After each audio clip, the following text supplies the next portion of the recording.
자, 이어서 인커텀스 2020 나가도록 합시다. 예. 여러분들이 아마 무역학 개론 수업을 수강을 했다면 뭐 거의 1학년 학생들은 무역학 개론을 거의 다 듣죠.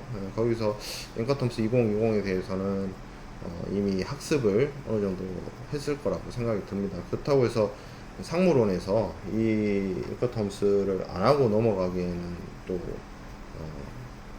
한계가 있고, 그래서 다루긴 다룹니다. 다루긴 달아서 조금 좀 빨리빨리 핵심적인 내용 위주로 그 어떤 포인트 위주로 공부를 하고 넘어가도록 하겠습니다. 그래서 이번 시간에 이제 인커텀스를 시작을 할 텐데, 인커텀스는 기본적으로 그 용어 자체가 인터내셔널 커머스 텀스의 줄임말입니다.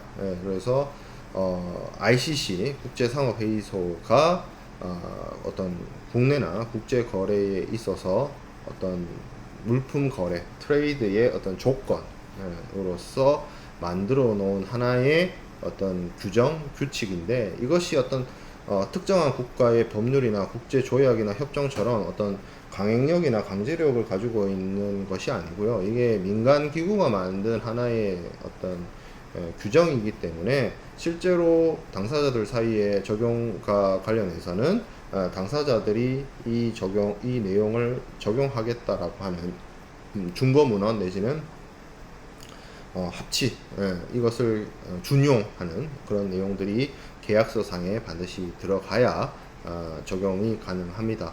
이것을 제정한 목적은 각국이나 다양한 어떤 시장에서의 어떤 거래의 통일성을 추구하고자 국제무역에서 일반적으로 널리 보편화되어 있는 내용들을 모아서 일종의 거래 조건의 규칙 내지는 규정을 만들고자 한 것이고, 이걸 바탕으로 국제 거래에서 발생 가능한 여러 가지 불확실성이나 오해나 여러 가지 해석의 어려움들을 제거하고자 한 것인데, 조금 쉽게 얘기를 해 보면 이것은 일종의 인커텀스는 국제무역의 어떤 틀, 국제무역 계약과 그 이행과 관련해 틀 내지는 템플릿 정도로 생각을 해 보면 됩니다. 실제 무역 거래를 하는 이해관계자들은 전 세계에 많이 널려져 있습니다. 수출하고자 하는 자, 수입하고자 하는 자들.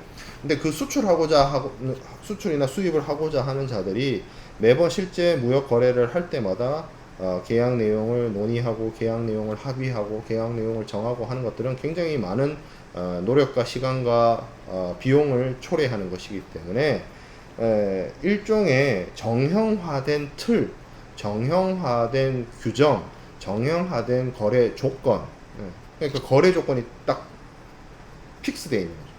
그래서 그 중에서 이제 자기한테 자기의 거래 상황이나 거래 정황이나 상대방하고의 어떤 비즈니스 관계나 이런 것들을 고려해서 취사 선택을 해서 요거를 자신의 거래 단계에 적용 가능하게 가져오는 거죠. 그래서 템플릿이라는 표현을 쓰는 겁니다.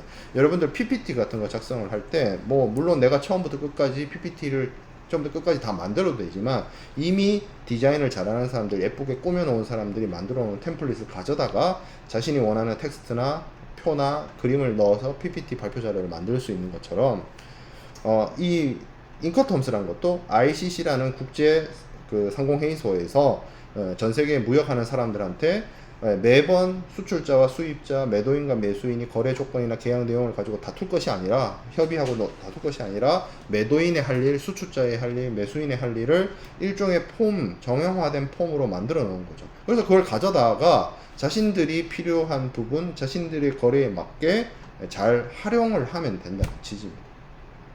그래서 인컨텀스의 역할은 하나의 정형화된 틀, 정형화된 어떤 규정, 정형화된 레시피, 정형화된 템플릿 같은 역할을 무역거래에서 하고 있다는 거죠.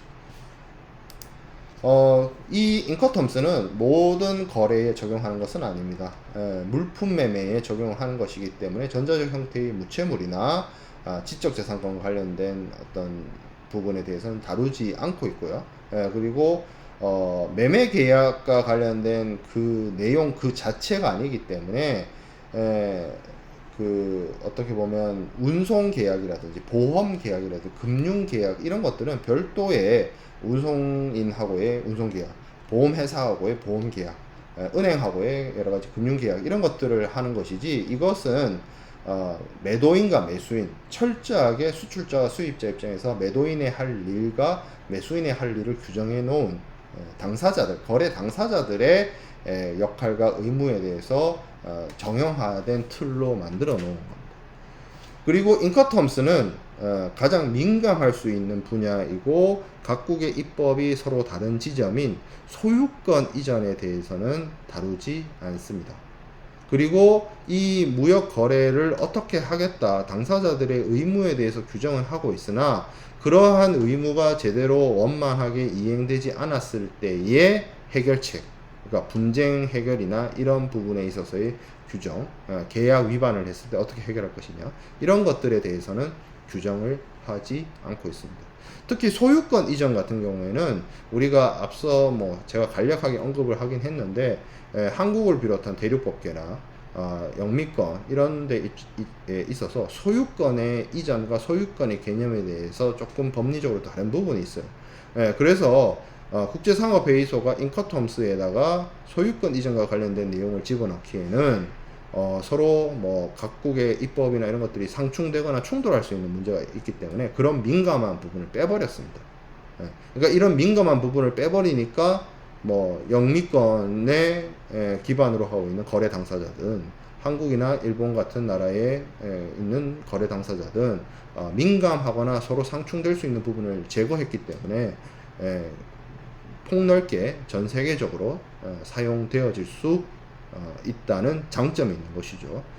그리고 이것은 앞서 제가 언급했던 것처럼 특정한 국가의 법이거나 아니면 국제 협약이거나 이런 것이 아니고, 민간 기구가 만든 하나의 민간 규칙, 규약 이런 것이기 때문에 반드시 당사자들이 이것을 사용하고자 할 때는 무역 계약서에 우리는 인커텀스에 따라서 거래를 한다 라는 취지의 준거 조항을 삽입하는 것이 반드시 필요합니다.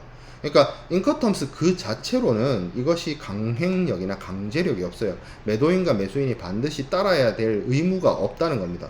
그러면 인커텀스를 이용을 해서, 인커텀스라는 하나의 템플릿을 이용을 해서 매도인과 매수인이 무역 거래를 하기 위해서는 당사자들을 구속시킬 수 있는, 속박할 수 있는, 규율할 수 있는 것이 필요한데, 그 장치가 인커텀스 그 자체가 아니라 인커텀스를 따르겠다라는 약속을, 인커텀스에 따라서 매도인이든 매수인이든 각자의 의무를 이행하겠다는 약속을 계약서에다 집어넣는 거죠. 그럼 그거는 계약서에 있는 내용이기 때문에 매도인과 매수인을 규율하게 되는 거고 구속하게 되는 것이죠. 거기에 따라서 이 인커텀스가 효력을 발휘하게 되는 겁니다. 그리고 인커텀스를 위반을 했을 때라든지 이런 내용들, 그리고 불가항력이나 하드십 같은 내용들은 인커텀스에서 크게 다루지 않고 있습니다. 자, 그럼 인커텀스가 가지고 있는 효용이라고 할까요? 이게 어떤 효용이 있느냐? 일단 그 의도치는 않았지만 인커텀스가 가격 조건에 기능을 합니다. 왜 그러냐면, 제가 지난 시간에도 얼핏 설명을 드렸던 것 같은데, FOB 조건을 쓰느냐 CIF 조건을 쓰느냐에 따라서 매도인이 운송비를 부담하느냐 매수인이 운송비를 부담하느냐가 달라집니다. 그러면 매도인이 운송비를 부담하게 되면 당연히 매도인은 그 운송비만큼을 가격을 높여 받을 거죠.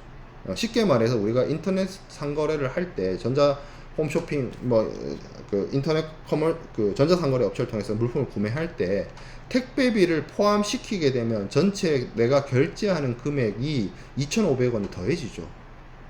요즘 3,000원인가? 아무튼 근데 택배비 배송에 대한 부담이 무료이거나 이렇게 되면 그 택배비만큼이 빠지죠, 가격이.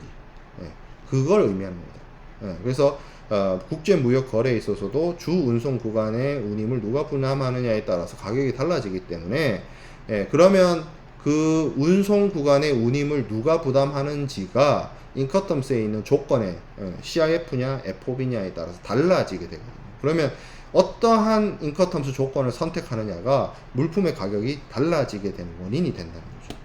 자, 그 다음에 인도 조건이 됩니다. 물품을 매도인이 매수인에게 언제 어디서 어떻게 넘겨줄지를 인커텀스 규칙들이 다 달라요. 인커텀스에 11가지 규칙이 있는데 인도 시점이나 이런 게 다 다릅니다. 예, 그렇죠? 예, 그래서 어떤 인커텀스 규칙을 선택을 하느냐에 따라서 매도인과 매수인 사이에서의 물품의 인도 조건이 달라진다. 자, 그리고 앞서 제가 얘기했던 것처럼 이것은 하나의 일종의 템플릿이나 레시피처럼 매도인이 할 일과 매수인이 할 일을 적어 놓았다라고 했습니다.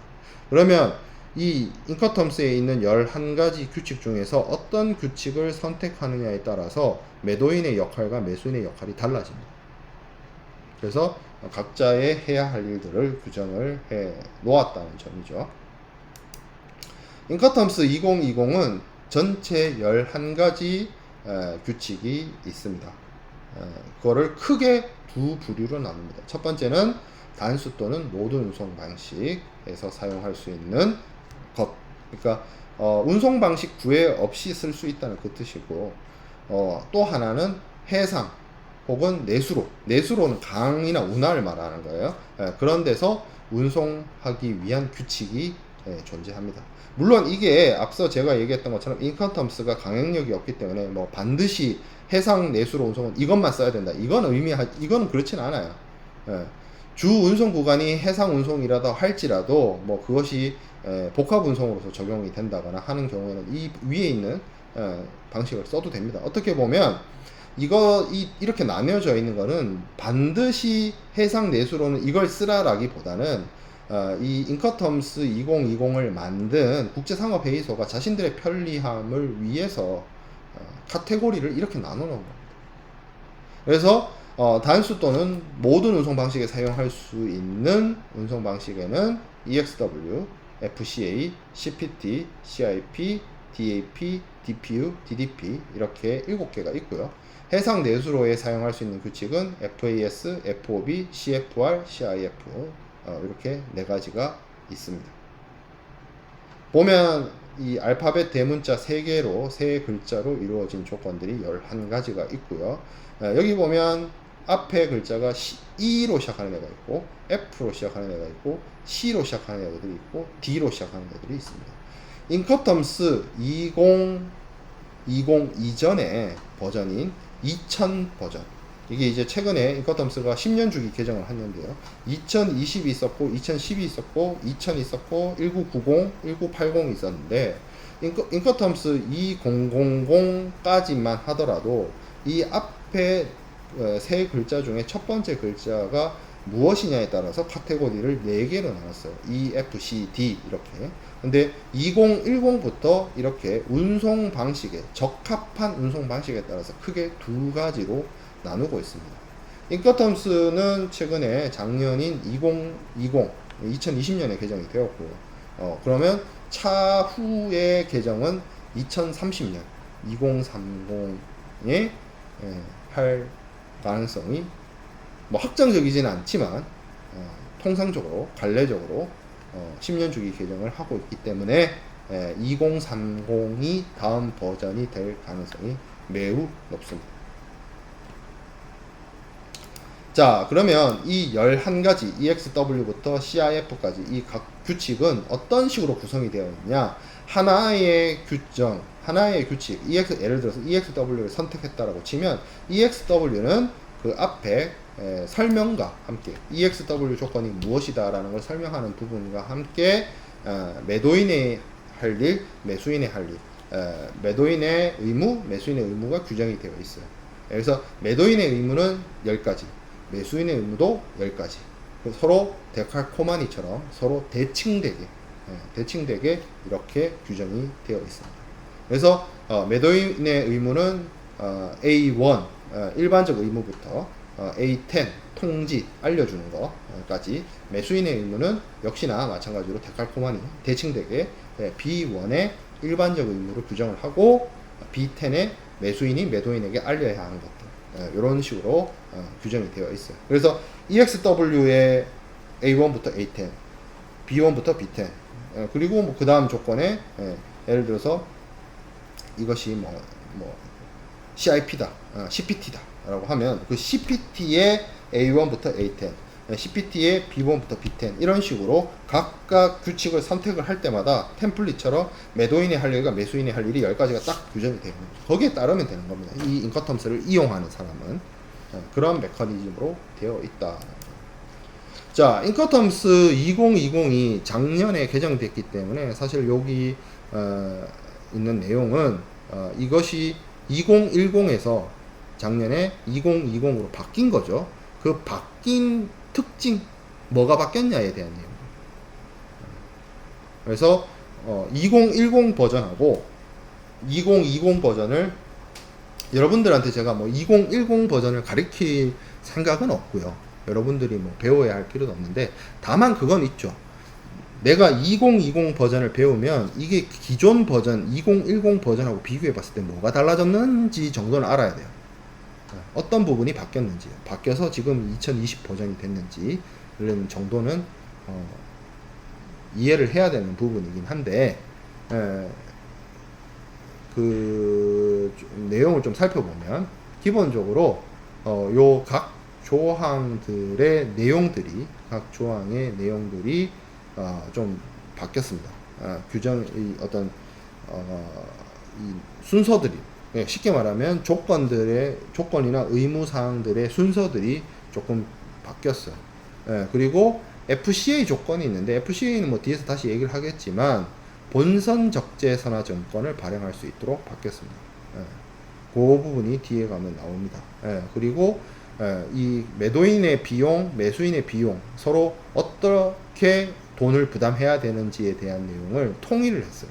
그러니까 예전에는 막 이것저것 흩어져 있었던 것들을 비용 분담이라는 조항을 만들어서 매도인이 뭐 얼마까지 부담하고 매수인이 얼마까지 부담하는지를 이 A9, B9에 규정을 해놓은 방식으로 정리가 됐습니다. 그리고 CIP의 부보 범위가 확대됐는데, 제가 앞에서 CIP와 CIF의 경우에는 매도인이 매수인을 위해서 보험을 들어줘야 된다라는 내용이 있다라고 했는데, 해상보험을 들 때는 그 해상보험의 조건이 있어요. 그 조건에 따라서 보험회사가 약속하는 보장 범위가 달라지죠. 당연히 뭐 보험료를 많이 내고 보장 범위 넓은 걸 하는 거고, 보험료를 적게 내면 이제 보장 범위가 좁은 걸 하게 되는데, 기존에는 CIP든 CIF든 보험 적하 보험의 경우에 협회 적하약관 ICC-C를 기준으로 보험을 들어주는 것이 되어 있었지만, 인커텀스 2020으로 넘어와서 CIF는 그대로 ICC-C인데 CIP 조건의 경우에는 이 보험의 조건을 ICC-A 수준으로 들어야 되는, 그 내용이 좀 바뀌었습니다. 그리고 FCA에서 본선적재 선화증권 발행과 함께 자신의 운송수단을 사용하는 것에 대한 규정이 들어갔고, 그리고 이제 뭐 가장 인커텀스 2020으로 넘어오면서 가장 큰 변화 중에 하나인데, 기존에 2010 시절에는 DAT 규칙이었어요. DAT 규칙이었는데, 이 DAT 규칙이 이름이 DPU로 바뀌었습니다. 그래서 큰 차이점이 발생을 했고, 뭐 사실 그 그러니까 내용적인 측면에서 바뀐 건 없어요. 그리고 사실 여러 교수님들의 의견이 역대 인커텀스 중에서 인커텀스 2020 버전이 가장 변화가 적은, 가장 바뀐 게 없는, 쉽게 말해서 기존 2010 버전에서 가장 안 바뀐 버전이라고 얘기를 합니다. 뭐 바뀌어진 게 없네, 뭐 이런 이야기가 나온다는 거죠. 2020 이거 왜 바꿨어? 굳이 바꿀 이유도 없을 정도로 뭐 안 바꿔도 되는 수준의 것들을 건드렸다 라는 차원에서 굉장히 평이 안 좋아요. 자, 그리고 제가 앞서서 각 규칙의 서두에는 이 규칙을 설명하는 내용들이 들어가 있었는데, 그것에 대한 명칭이 조금 바뀌는, 이게 진짜 사소한 변화 말 그대로.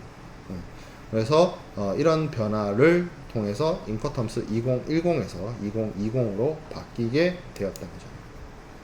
자, 그리고 스트링 세일 이렇게 되는데, 이게 뭐냐면 연속 매매를 의미합니다. 한 사람이 물건을 사서 한 사람이 물건을 사는 그런 것이 아니라 A라는 사람이 B라는 사람한테 물건을 팔고 B라는 사람은 다시 C한테 물건을 파는 하나의 물건을 운송 도중에 혹은 선적 과정 이전에 그래서 무역 거래가 한 사람이 팔고 한 사람이 사는 것이 아니라 이 하나의 어떤 매매가 연속적으로 일어나는 그런 것들을 이제 연속 매매라고 하는데 그것에 대한 규정들을 인커텀스 내에 두고 있다 정도 알아보면 될 것 같습니다. 자, 그러면 인커텀스를 우리가 어떻게 학습을 해야 되느냐? 인커텀스를 공부하는 여러 가지 방법이 있습니다. 여러분들이 어려서부터 뭐 우리가 초등학교, 중학교, 고등학교 이렇게 공부를 해 보면 그런 것들이 있어요. 이해를 하고 넘어가는 것도 있는데 암기를 하면 이해가 되는, 그리고 다른 문제를 풀거나 그 다음 과정으로 넘어갈 수 있는 것도 있습니다. 그런 것들이 있어요. 대표적으로 아마 초등학교 다닐 때는 구구단이 대표적으로 그런 거였을 거고, 고등학교에 와서는 여러분들이 화학을 공부를 했는지 모르겠지만 주기율표, 아마 이게 경영대 국제통상학부나 이쪽 경영 쪽 수업을 들은 이제 이쪽으로 입학한 친구들은 거의 대부분이 뭐 가학은 뭐 공통과학이나 아니면 뭐 아주 기초적인 수준의 를 했거나 화학을 하지 않은 사람도 있을 수 있겠다는 생각이 드는데, 지금의 교육 과정은 제가 고등학교 다닐 때만 하더라도 기본적으로 했었어야 됐거든요.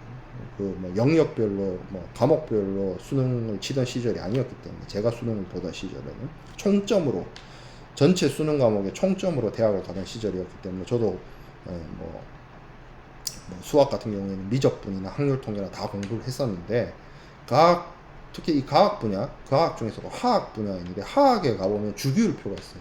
주기율표. 그 주기율표는 이해를 하면 안 돼요. 그냥 일단 외워야 돼. 외우면 이해가 돼.